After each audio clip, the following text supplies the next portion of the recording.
Bienvenue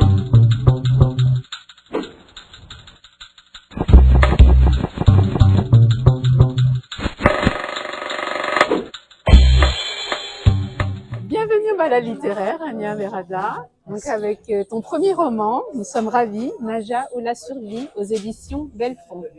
Donc avec Alessandra, Nathalie. Alors pourrais-tu nous parler tout d'abord un petit peu de ton parcours? Alors mon parcours, je suis née à Rabat il y a un peu moins de 30 ans. Je fêtais mes 30 ans cette année.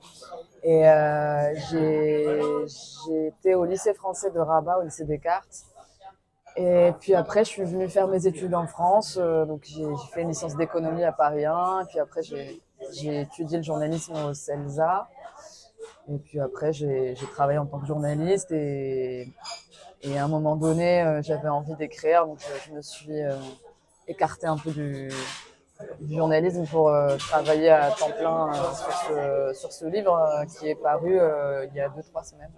Formidable. Donc, comment t'es venue cette envie d'écrire ce premier roman? Alors en plusieurs étapes. D'abord sur l'histoire en elle-même, en fait, ce roman, il est basé, comme on dit, sur des faits réels, même si je tiens au mot fiction, au mot de roman.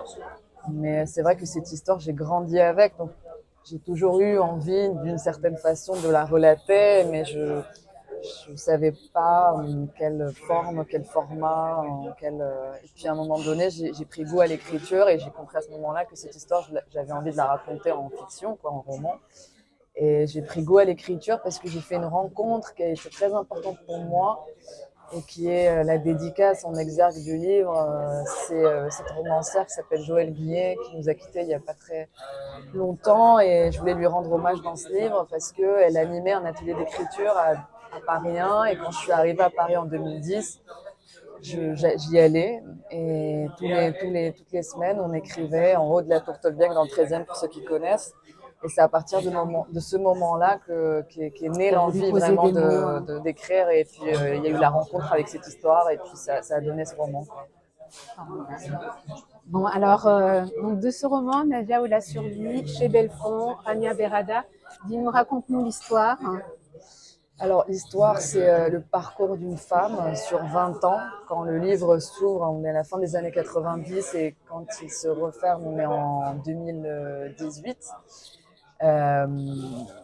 Et donc on la suit depuis son Maroc natal parce que Najat est née à Oujda, qui est une ville à la frontière algérienne, et qui très vite va avoir envie de partir. Donc de quitter le Maroc pour aller en Europe, mais malheureusement elle ne va pas pouvoir le faire pour plusieurs raisons. D'abord parce que un cousin lui promet de l'emmener, mais finalement ça ne va pas fonctionner. Puis après, elle va se marier, mais il va y avoir des problèmes administratifs qui font que pendant plusieurs années, elle va attendre son mari.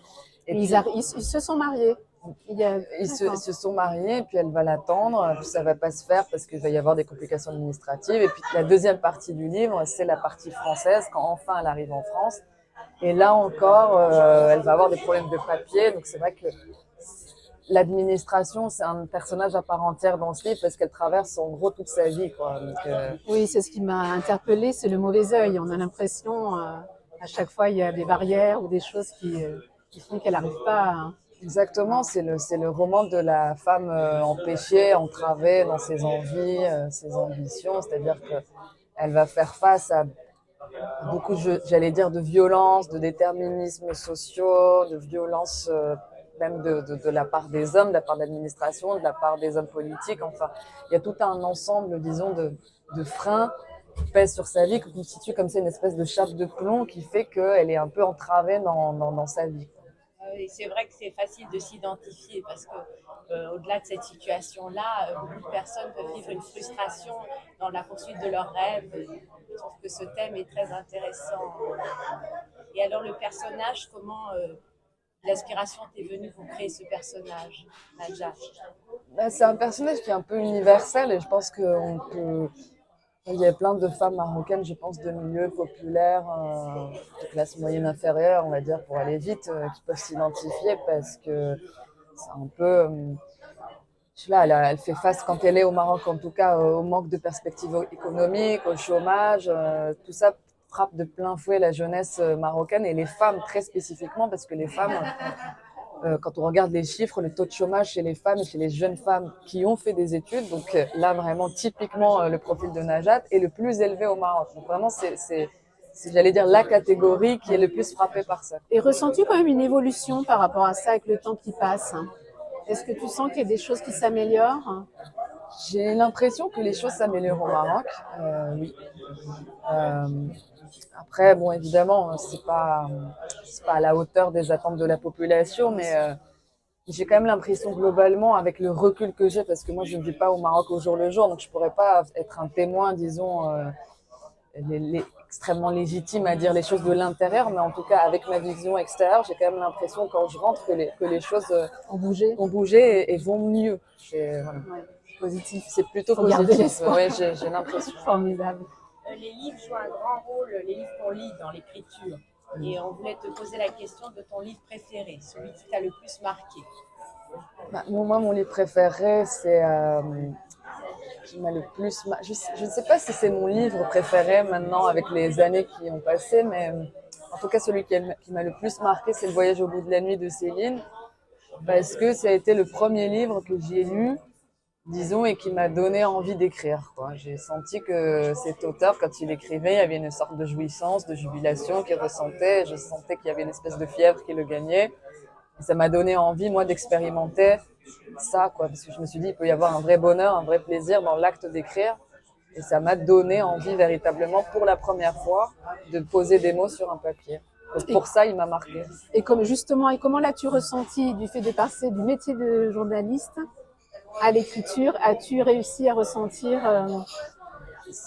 C'est un travail d'écriture qui, je pense, n'a rien à voir parce que moi, en plus, j'ai fait une école de journalisme. Donc, c'est vrai que ma pratique du journalisme a été très codifiée très vite parce que il y a tout un apprentissage qui se fait et ça devient plus ou moins un automatisme au bout du compte. Il y a toute l'histoire de l'entame, de la chute du papier. Enfin, donc, tout ça est très codifié et puis on n'a pas vraiment disons, la liberté qu'offre la fiction qui est quelque chose qui nous permet d'expérimenter d'autres formats moins rigides, et ça fait du bien parce que moi je me sentais libre de raconter ce que j'avais envie de raconter. C'est pour ça que j'ai pas fait un travail, disons, documentaire ou un essai, parce que la fiction, ça m'offrait aussi la liberté dans ces zones d'ombre de l'histoire que je ne maîtrisais pas, mettre un peu d'imaginaire, mettre un peu de fictif et forcément mettre un peu de mon écriture et de moi dans cette histoire. et maintenant que tu as pris goût, est-ce qu'il y a un second roman qui est en écriture? Alors c'est en gestation, on va dire, mais c'est très embryonnaire. Je peux pas encore en parler, mais oui, j'ai j'ai une idée d'histoire qui commence vraiment à me trotter dans la tête, donc je pense que je vais m'y atteler dans pas longtemps, dès que j'aurai le temps. Merci beaucoup. Merci à vous, merci pour l'invitation. Alors, Rania Berada, Naja ou la survie, aux éditions Belfond. Merci Alessandra. Merci Nathalie. Les balades littéraires.